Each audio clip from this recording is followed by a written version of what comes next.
Tamil cinema ரசிகர்கள் மட்டுமில்லாமல் ஒட்டுமொத்த சினிமா ரசிகர்களையும் கொண்டாட வைக்கிறவர் ரஜினிகாந்த். நடை, உடை, பேச்சுன்னு ஒவ்வொரு விஷயத்திலையும் தனக்குன்னு தனி ஸ்டைலை உருவாக்கி மற்ற நடிகர்களில் இருந்து தன்னை வித்தியாசப்படுத்திக்கிட்டாரு. அதுவும் இவருடைய ஸ்டைலுக்காகவே கோடிக்கணக்கான ரசிகர்கள் இருக்காங்க. ரஜினிகாந்த் நடிப்பில் வெளிவந்த எந்திரன் சாதனையை இன்னும் யாராலையும் தொட முடியல. இவர் நடிக்கும் படங்கள் செய்யும் வசூலை நெருங்கவே முடியாத அளவுக்கு தவிக்கிறாங்க பல நடிகர்கள். ஏராளமான பெருமைகளுக்கு சொந்தக்காரரான ரஜினிகாந்தை பற்றி கடந்த ஒரு மாத காலமாக வதந்திகள் பரவி வருது. அதுவும் ரஜினிகாந்த் உடல்நல குறைவு காரணமாக அமெரிக்காவில் இருக்கிற ஒரு பிரபல மருத்துவமனையில் அனுமதிக்கப்பட்டிருக்கிறாரு.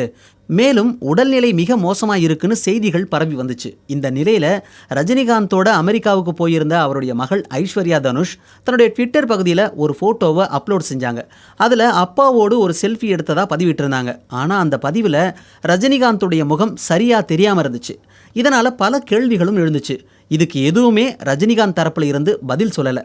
இந்த நிலையில் ரஜினிகாந்த் மரணம் அடைஞ்சிட்டார்னு சில இணையதளங்களில் செய்திகள் வெளிவந்துச்சு. அதே போல் சமூக வலைத்தளங்கள்லையும் இந்த செய்தி வேகமாக பரவுச்சு. இதனால் ரஜினிகாந்த் ரசிகர்கள் மத்தியில் குழப்பம் ஏற்பட்டுச்சு. இதை தொடர்ந்து ரஜினிகாந்த் தரப்பினர் சூப்பர் ஸ்டார் நலமாக இருக்கிறதாவும் இந்த மாத இறுதியில் சென்னை திரும்புவார்னு நம்ம தொலைக்காட்சிக்கு சொன்னாங்க.